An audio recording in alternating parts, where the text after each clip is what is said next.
Salam, hər vaxtınız xeyir olsun. Bugün sınaq 3, sual 1-in izahına baxırıq. Sağlam qadında 28 günlük aybaşı tsikli zamanı aybaşı fazalarının davam etmə müddətlərinin cəmi minimum 676 gün olmuşdur. Baxın, aybaşı fazaları və minimum 676 gün olmuşdur söylüyor. Bu qadında boy artması maksimum neçə il əvvəl dayanmışdır. Hamiləlik baş verməmişdir. Gördüyünüz kimi aybaşı tsiklinə qeyd etmişəm. Birinci aybaşı fazası 4-5 gün davam edir. Aybaşdan sonraki faza 9-10 gün davam edir. Sarı cisim fazası isə 14 gün. Bizə lazım olan birinci fazadır. Çünki şərtdə aybaşı fazasının davam etmə müddətlərinin minimum cəmini göstəribdir. Aybaşı fazası 4-5 gün davam edir. Amma bizə minimum davam etmək günü lazım olduğuna görə 4 gündən davam edəcəyik. 4 gün deməli bir ayda 4 gün əgər aybaşı fazası davam edirsə 676 gün neçə ay edər? X ay. X da bərabərdir 4 ilə 676-nı ixtisar apardıqda 1 dəfə 6 dəfə 9 ay edər. 169 ay etmiş olacaq. Yaxşı.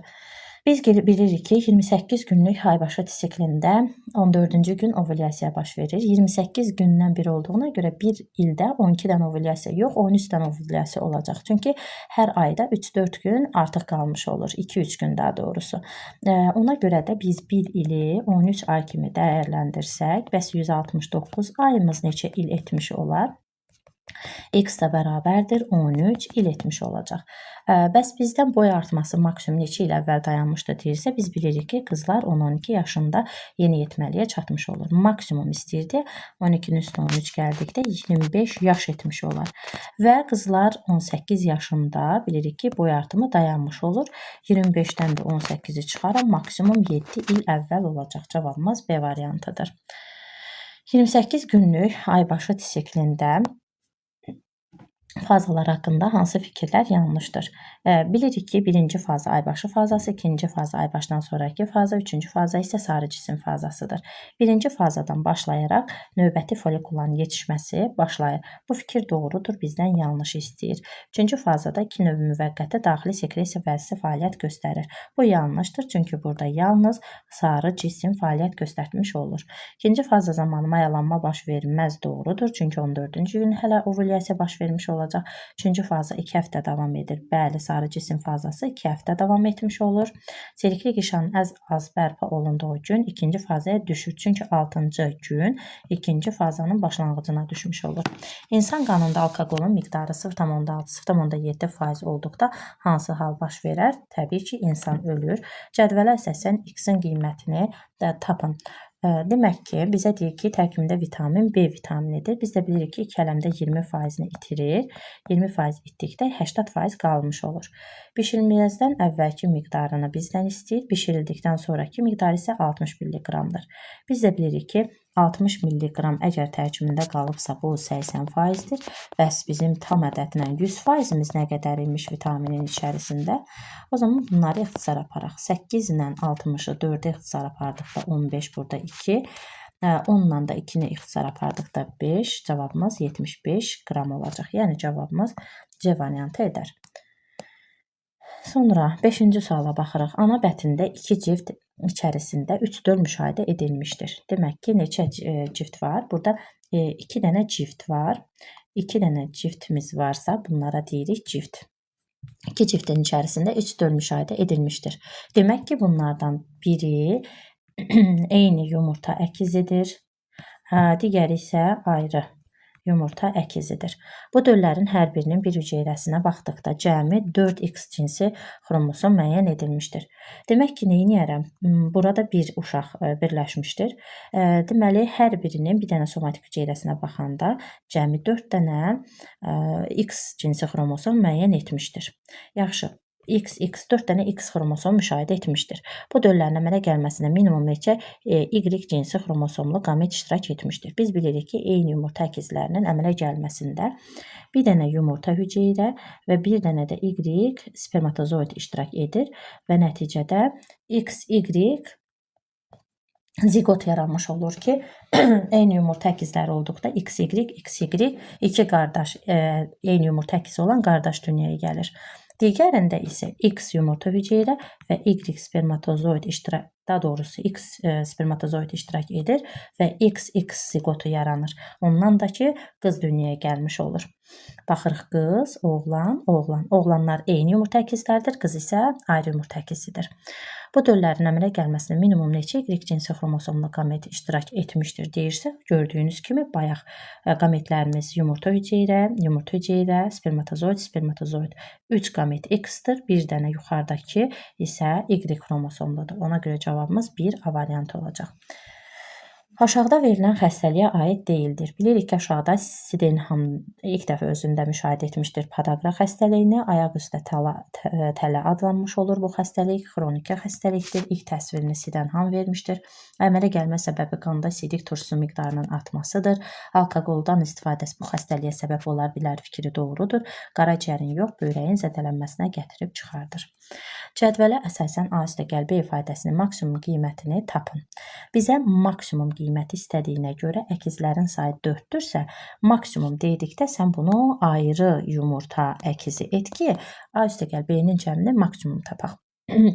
Əkizlərin cinsiyyətindən ikisi oğlan, ikisi qızdır. Mayalanmada iştirak edən Y cinsi xromosomların sayı 2 oğlan, ikisini də ayrı yumurta əkizi etsək, o zaman bilirik ki, 2 dənə Y xromosomu iştirak edəcək. Ciftlərin sayını da ki, yenə ayrı yumurta əkizi götürdüyümüzdən hər bir uşağa bir dənə cift lazımdır.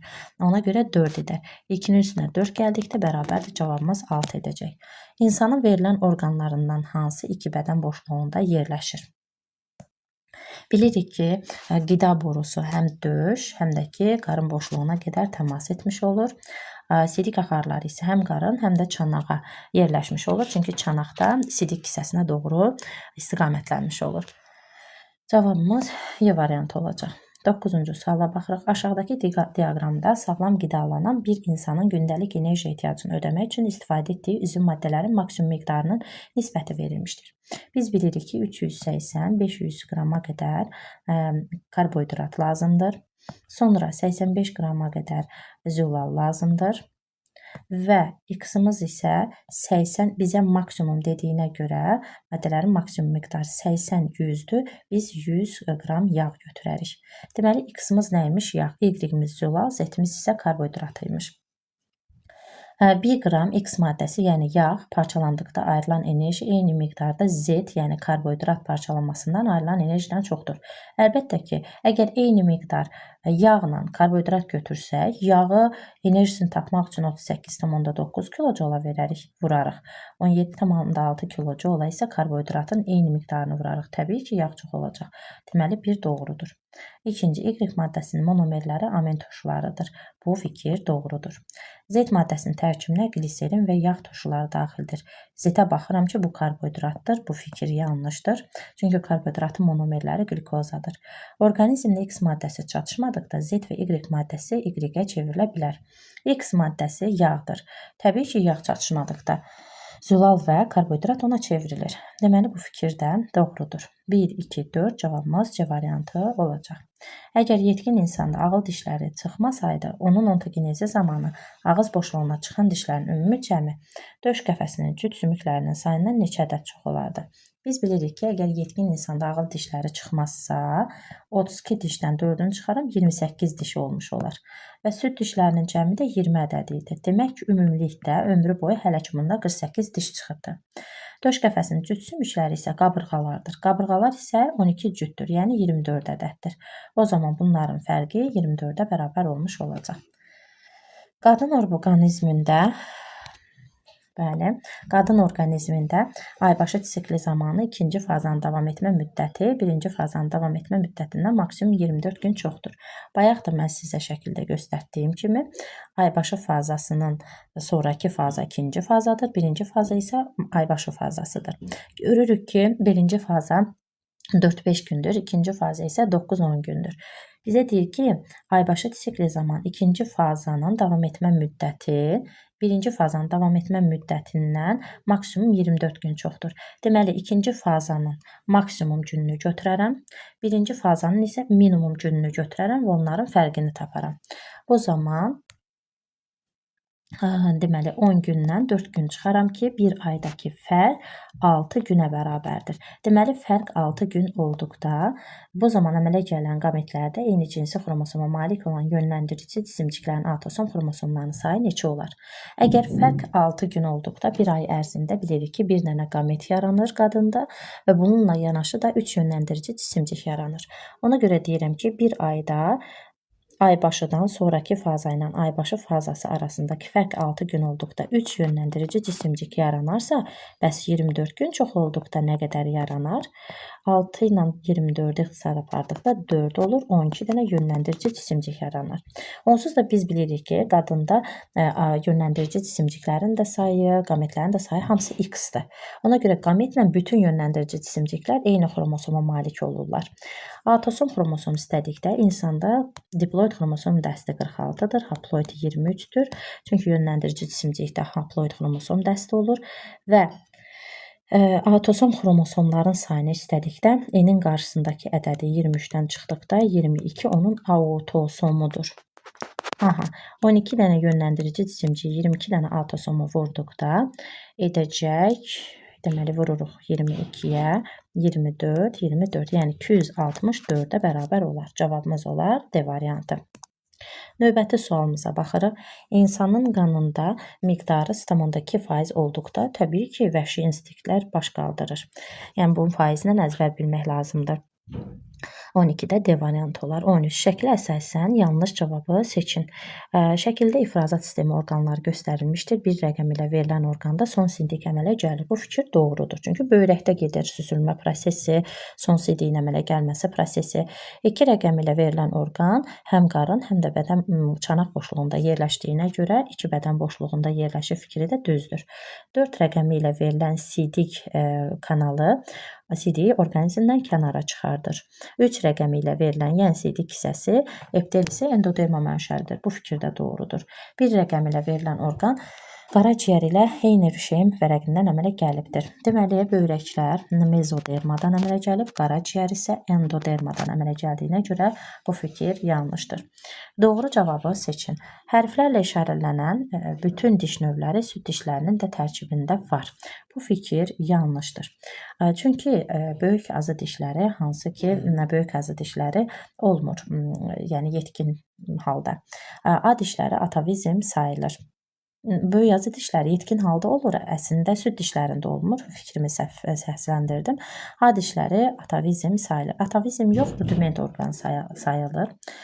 C dişlərinin güclü inkişaf etməsi aramorfozdur. Bu fikir yanlışdır, çünki aramorfoz böyük bir şeylərin yaranmasıdır. B dişləri ağız boşluğunda bir dəfə çıxır, 2 dəfə çıxmış olur. Həm süd dişləri dövründə çıxmış olur, həm də yetkin fərd mərhələsində çıxmış olacaq. Baxırıq Y variantına. D dişləri hər iki tərəfdən öz diş növü ilə qonşu ola bilər. Bəli, ortadakı kəsici dişlərdən söhbət getdiyinə görə bu fikir doğrudur. Kəsici dişlər hər iki tərəfdən öz növü ilə qonşu olacaq. Ana bətində olan döl sayı 3-dür. Ana bətində olan cift sayı 1-dir. Deməli, cift sayı 1 olub, döl sayı 3-dürsə, söhbət eyni yumurta əkizlərindən gedir. Bu əkizlərin əmələ gəlməsində iştirak edən blastomerlərdə minimum xromosom sayı neçəyə bərabərdir?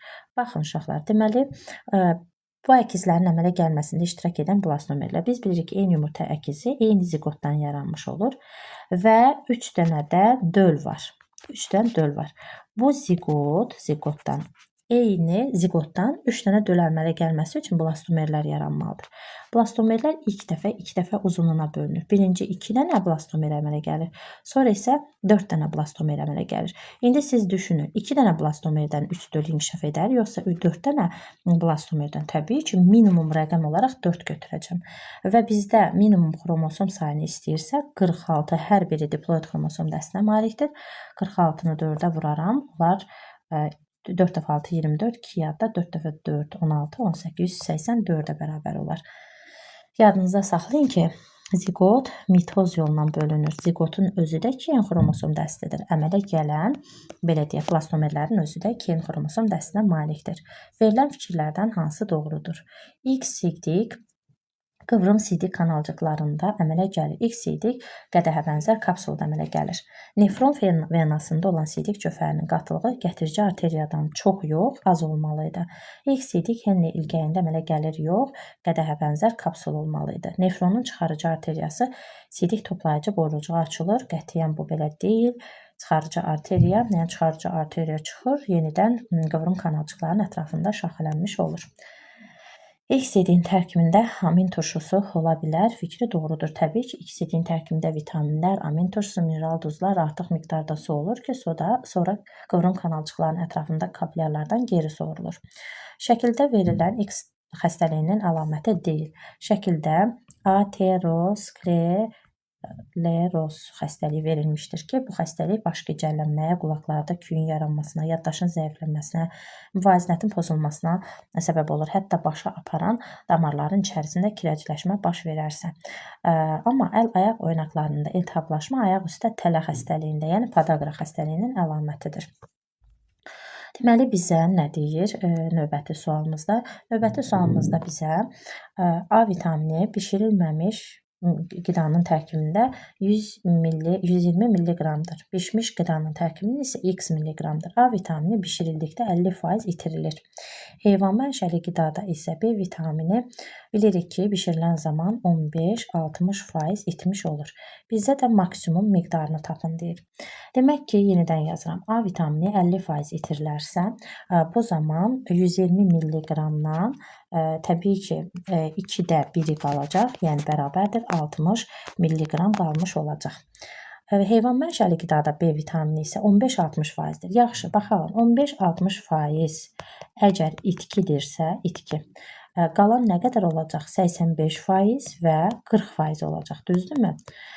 Bu isə qalır. İndi bizdən də maksimum x-la y-in cəmini istəyirsə, biz verilmiş, hansı ki x-i biz 60 milliqram tapdıq. Burada da x verildiyinə görə 60 milliqram yazacağıq. İndi siz düşünün ki, biz 60 milliqramı 40%-lə qalırla hesablasaq, yoxsa 85-ə mi bölsək maksimum qiymət alınır? Təbii ki, 40%-lə geçsək. Çünki 60 milliqramımız ətin tərkibində qalan 40%-dirsə, bunun əvvəlki 100% nə qədər imiş? O zaman 4 ilə 60 ixtisar apardıqda 15, o da bərabərdir 150-yə bərabər olacaq. Cavabımız burada y-də isə 150 olacaq. X üstə gəl y-imiz bərabərdir 210-a bərabər olmuş olacaq. Cavabımız A variantıdır. Növbəti sualımıza baxırıq. 19. Şəkildəki canlı haqqında hansı fikirlər doğrudur? Bədəndəki təzyiq. Biz bilirik ki, akula dənizlərdə yaşayır. Dənizlərdə təzyiq yüksək, akulanın bədənində isə aşağı olmuş olur. Bədəndəki təzyiq sudakı təzyiqdən aşağıdır fikri doğrudur. Bizdən də doğrudur istəyir. Yaşadığı müddət təzyiq aşağıdır fikri yanlışdır. Az miqdarda sidik ifraz edir. Bəli, çoxlu bu fikir doğrudur. Çoxlu da su içir. Heç vaxt su içmir fikri yanlışdır. Daima su içir fikri doğrudur. Yəni 1, 4 və 6 doğrudur. 1, 4, 6 cavabımız 19-da B variantıdır. 20-ci sualda ana bətnində 3 ciftin içərisində olan 4 dölün əmələ gəlməsində deməli neçə dənə ciftimiz var? 3 dənə ciftimiz var. 4 dənə də döl əmələ gəlmişdir. İştirak edən qametlərin 2Y cinsi xromosom var. Hər dölün bir somatik hüceyrəsinin bir nüvəsi götürüldükdə bu nüvələrdə minimum cəmi neçə X cinsi xromosom olduğunu hesablayın. Deməli, minimum sayı istəmiş olur bizdən. Yaxşı, baxaq. 3 dənə cift var dedi. 3 dənə cift varsa, əgər 4 dənə bizim dölümüz varsa, deməli biri eyni yumurta əkizi olan döllərdir. Digəri isə ayrı yumurta əkizləri olan döllərdir. Və bizə deyir ki, əlində 2 dənə Y cinsi qamet var. Amma elə edin ki, hər bir dölün bir somatik hüceyrəsini götürəndə onların nüvələrində minimum sayda X alasınız. O zaman biz də düşünürük ki, gəlin eyni yumurta əkizlərində həmin Y qametini istifadə edək. X yumurta hüceyrəsi, Y spermatozoid. Birini də burada istifadə edək. X yumurta hüceyrə, Y spermatozoid. Digərində artıq Y qametlərimizin sayı 2-dirsə, yumurta hüceyrəni də, spermatozoidi də X xromosomu kimi götürərik. Bu zaman əmələ gəlmiş zigot, XY zigotu, XY zigotu və XX zigotu olmuş olacaq. Təbii ki, əgər döllərdən, baxın, döllərimiz biri oğlandır. Bu da oğlandır, XY-dir. Bu da oğlandır, amma bu qızdır. Və hərəsini bir somatik hüceyrəsini götürsək, gəlin qırmızı ilə işarə edək. Əgər, baxın, burada bir dənə X var. Bir dənə X-i götürərəm. Bu döldədə bir dənə somatik hüceyrəsinin nüvəsində bir dənə X cinsi xromosom var. Burada da bir dənə X xromosomu var. Digəri isə qız olduğundan onda 2 dənə X cinsi xromosomu var. Topladıqda cəmi nə qədər X xromosomu olar? 5 dənə X xromosomu olmuş olacaq. Sonra 21. Cədvələ əsasən bu qadının maksimum neçə yaşı olduğunu hesablayın. Sağlam qadın orqanizmində baş vermiş ovulyasiya sayı 247-dir. Aybaşı siklinin davam etmə müddəti 28 gündür və bizdən yaşı maksimum soruşmuş olur. Biz bilirik ki, 28 günlük aybaşı siklində bir ay ərzində bir dənə ovulyasiya baş vermiş olur. Bir ildə isə 13 ovulyasiya baş vermiş olacaq.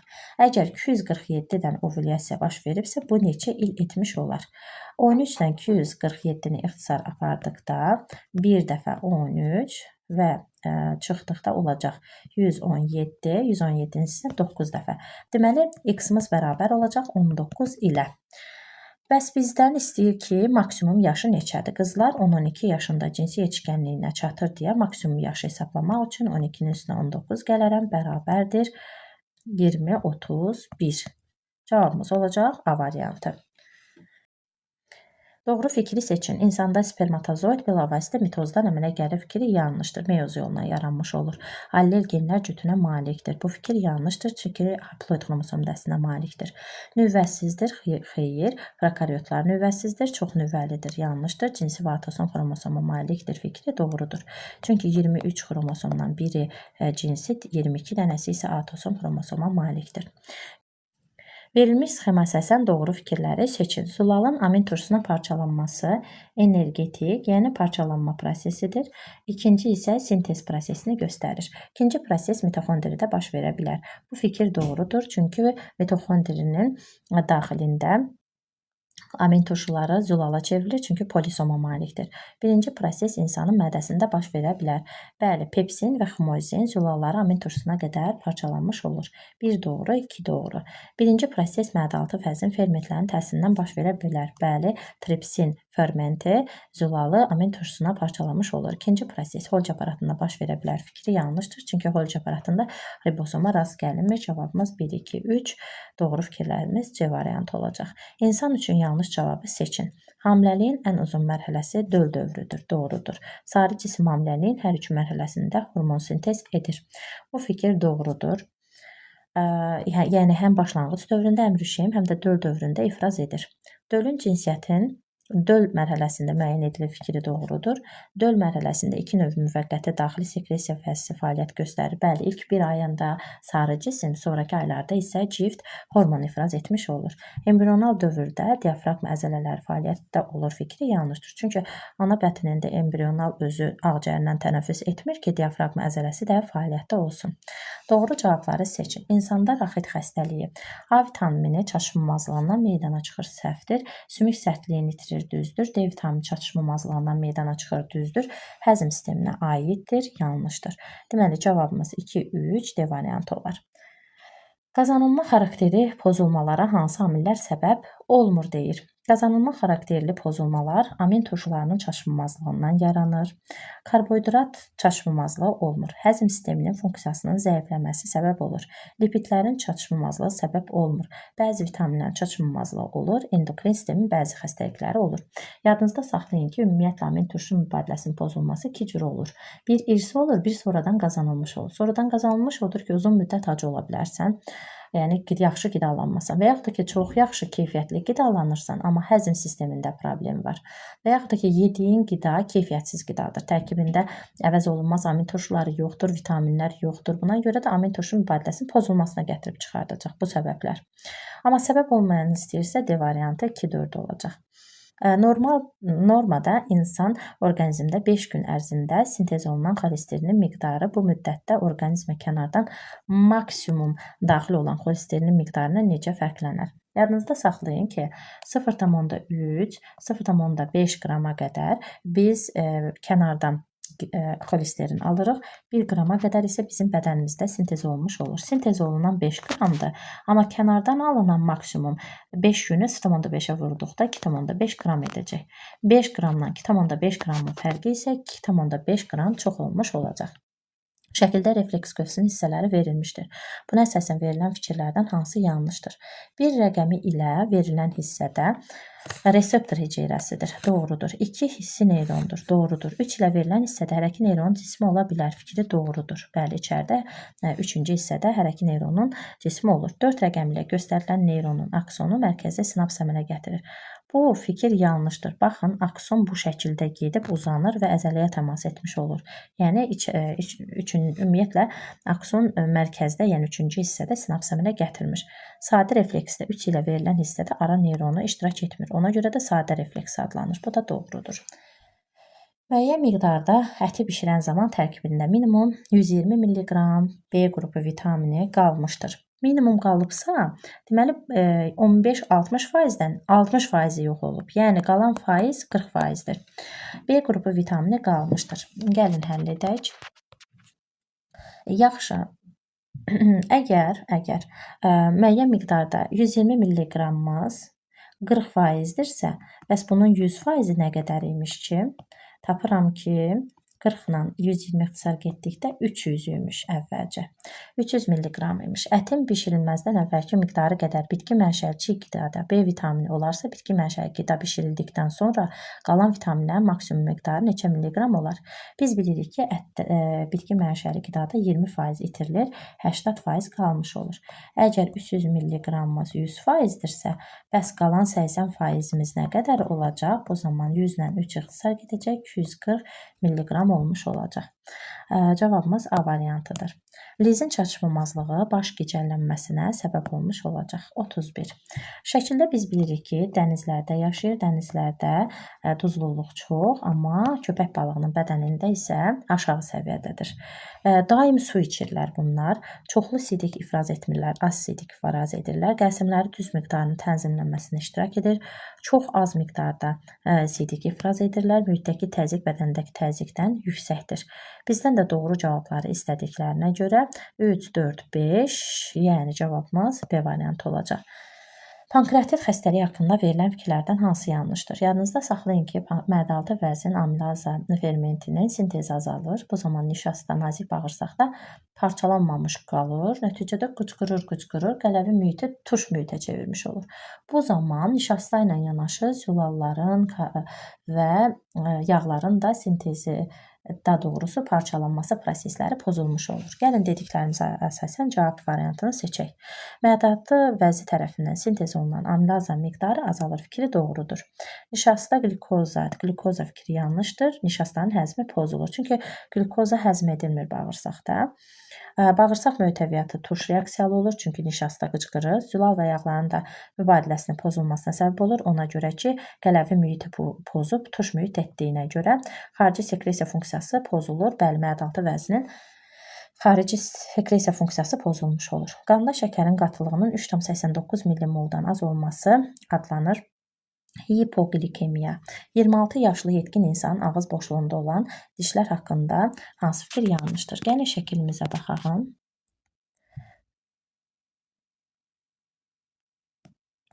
Bəli, şəkildə də göründüyü kimi 26 yaşlı yetkin insanın ağız boşluğuna baxırıq hal-hazırda. Dişlər haqqında hansı fikir yanlışdır? 8 ədəd diş hər iki tərəfdən öz diş növü ilə qonşudur. Baxaq, 8 dənə diş hər iki tərəfdən öz diş növü ilə qonşudur söyləyir. Baxın, 2 dənə ortada, 2 dənəsi ortada kəsici diş və hər iki tərəfdən deyirsə, biri burada, biri də burada. Deməli, alt çənədə 4 dənədirsə, üst çənədə də 4 dənə olacaq. Cəmi 8 ədəd diş hər iki tərəfdən öz diş növü ilə qonşu olacaq. Bu fikir düzdür. 4 ədəd diş öz diş növü ilə qonşu deyil. Bəli, baxın, göy rənglə verilmiş 1, 2, heç biri öz növü ilə qonşu deyil. 2 dənə alt çənədə, 2 dənə üst çənədə. Cəmi 4 dənə edəcək. 12 ədəd diş yalnız öz diş növü ilə qonşudur. Baxırıq. Baxağın 12 dənə dişmi yalnız öz diş növləri ilə qonşudur. Baxın, kəsici 2 dənə, 2 dənə arxadan böyük azı dişləri, alt çənədə 6 dənə olacaq, üst çənədə 6 dənə, cəmi 12 dənə edəcək. 12 ədəd dişi ağız boşluğuna bir dəfə çıxıbdır. Baxın, doğrudan da deməli süd dişləri buradan bura qədər olan dişlərdir. 2, 3, 4, 5, yəni 10 dənə alt çənədə, 10 dənə üst çənədə, cəmi 20 dənə süd dişi belə deyək, 2 dəfə çıxıbdır. Bir dəfə süd dişləri vaxtı, bir də sonradan tökülürlər, təkrardan çıxırlar. Amma sonda olan böyük azı dişi 3 dənə buradan, 3 dənə də buradan, 6 dənə alt çənədə, 6 dənə üst çənədə, yəni cəmi 12 dənəsi bir dəfə həyatımızda çıxır. 26 ədəd dişi ağız boşluğunda 2 dəfə çıxıbdır. İndi düşünün ki, belə düşünək də, bayaq demədik 12 dənə diş ömrümüzdə bir dəfə çıxıbdır. Yaxşı, 26 ədəd dişi ağız boşluğunda deyir 2 dəfə çıxıbdır. Xeyr, bu zaman 32-dən 12 çıxanda 20 dənə diş təkrarən 2 dəfə çıxıbdır olacaq. Yəni 20 əvvəlcə süd dişi olub, sonradan da yenə tökülüb 20 dənəsi çıxıbdır. 12 dənəsi isə ömrümüzdə bir dəfə çıxıbdır. Cavabımız Y variantı olacaq. Növbəti sualımıza baxaq. Cədvələ əsasən x plus y 30 olarsa, bişirilməzdən əvvəl qidaların tərkibində müvafiq vitaminlərin kütlələrinin cəmini hesablayın. Əgər A vitamini 50% itirildiyini nəzərə alsaq, bitki mənşəlidə də 20%-ni itirildiyi nəzərə alsaq, deməli 0,5 N qalır A vitaminindən, 0,8 N də qalacaq. N yəni 0,8 N B vitaminindən qalmış olacaq. Bunların cəmi nəyə bərabərdir? 1,3 N-ə bərabərdir 130-a. N-imiz bərabərdir 100-ə. Yaxşı, N-imiz 100-dürsə, bu da 100, bu da 100-dür. Çünki qidaların tərkibinə müvafiq olaraq eyni idi. 100-ün üstünə də 100 gəldikdə cavabımız 200-ə bərabər olacaq ikisinin cəmi. Quru kütlələrin tərkibində eyni miqdarda B qrupu vitamini olan bitki və heyvan mənşəli qidalar qızdırıldıqdan sonra tərkibində minimum 48 mg B vitamini qalmışdır. Minimum sözü işlətdiyinə görə bitkidə onsuz da fərqi yoxdur, 80% qalar. Heyvanda isə fərqi var. Bir 15% itirilir, bir 60% itirilir. Minimum dediyinə görə deməli 60% itirilib, 40% qalıbdır. Yaxşı, 80-i deməli, əgər x-imiz 100%dirsə, 80-imiz neçə faizdir? Olacaq 0,8. Bir dənə açaq vərəqimizi. Bəli, belə yerlə yetirərik. Əgər deməli 80%-imiz x-i biz əgər %80-ə vursaq, taparıq 0,8 x. Əgər x qram imiş də quru kütlələrinin tərkibində eyni miqdarda, çünki B qrupu vitamini olubdur. Ətdə isə %40% qaldı. O da eləyəcək 0,4 x. Bu ikisinin cəmi 1,2 x-ə bərabər oldu. 1,2 x-imiz bərabərdir 48-dirsə, x də bərabərdir 40-a bərabər olacaq. Hər birində 40 əvvəlcə milliqram B qrupu vitamini var idisə, bu 80 milliqrama bərabər olmuş olacaq. Cavabımız B variantıdır. Uyğunluğu müəyyən edin. Karbohidrat mübadiləsi pozulduqda siz bilirsiniz ki, Tay-Saks xəstəliyi yaranır. Lipid mübadiləsi pozulduqda enterokolit, amin turşusu mübadiləsi pozulduqda fenilketonuria və trizonemiya xəstəlikləri yaranır. Homosisturi isə vitamin çatışmazlığı zamanı yaranır. Cavabımız A variantı olacaq. 38 günlük aybaşı sikli zamanı aybaşı fazalarının davam etmə müddəti, aybaşı fazalarının davam etmə müddəti sarı cisim qana hormon sintez etdiyi müddətdən maksimum 10 gün, daha doğrusu 40 gün azdır. Baxın, deməli aybaşı fazalarının davam etmə müddəti 4 və 5 gündür. Sarı cismin davam etmə müddəti isə 14 gündür. Bu zaman bizdə deməli maksimum azdır deyirsə, 14 gün sarı cisimdən götürərəm, 4 gün isə aybaşı fazasından götürərəm, maksimum fərqi taparam 10 gün. Bu zaman əmələ gələn yönləndirici cisimciklərdə cəmi neçə cinsi xromosom olar? Biz bilirik ki, fərq 10 gün olduqda bir dənə yumurta hüceyi yaranır, 3 dənə yönləndirici cisimcik yaranır. Bəs fərq 40 gün olduqda nə qədər olacaq? Bərabərdir 12 dənə yönləndirici cisimcik. Hər bir yönləndirici cisimcikdə bir dənə cinsi xromosom olur. 12-ni də 1-ə vurduqda 12 dənə cinsi xromosoma bərabər olmuş olacaq. 39-cu suala baxaq. Hazırda mövcud olan parazit canlılar meydana çıxma ardıcıllığı ilə müvafiq olaraq yazın. Ətraf mühitdə yaşama qabiliyyətini tam itirməyən parazitlər ilə birinci təkamüldə olan olublar. Ətraf mühitdə yaşama qabiliyyətini itirmiş, yalnız sahib orqanizmdə yaşayan parazitlər bu ikinci yerdə olublar. Yalnız müəyyən toxuma və orqanlarda yaşamağa uyğunlaşmış parazitlər bu isə üçüncü olmuşdur. Cavabımız elə sıralama ilə eyni olacaq. 1, 2, 3 C variantı. İnsanın yoğun bağırsaq və nazik bağırsaq haqqında verilən ifadələrdən hansı doğrudur? Baxırıq. A orqanında mühit qələvidir, yox zəif qələvidir yazılmalıdır. B orqanında mikroxovlar vardır. Bəli, nazik bağırsaqda mikroxovlara rast gəlinir. A orqanı yoğun bağırsaq 3 şöbədən ibarətdir. Kör bağırsaq, çəmbər bağırsaq, düz bağırsaq. 3 də doğrudur. B orqanında, yəni nazik bağırsaqda insanla simbiyoz yaşayan bakteriyalara rast gəlinir fikri yanlışdır, çünki yoğun bağırsaqda olmalıdır. B orqanında mühit qələvidir. Bəli, nazik bağırsaqda mühit qələvidir. Fikri razıyıq. B orqanına qarışıq sekresiya vəzin axarı açılır. Nazik bağırsağa məədaltı vəzin axacağı açıldığına görə bu da düzdür. Cavabımız A variantı olacaq.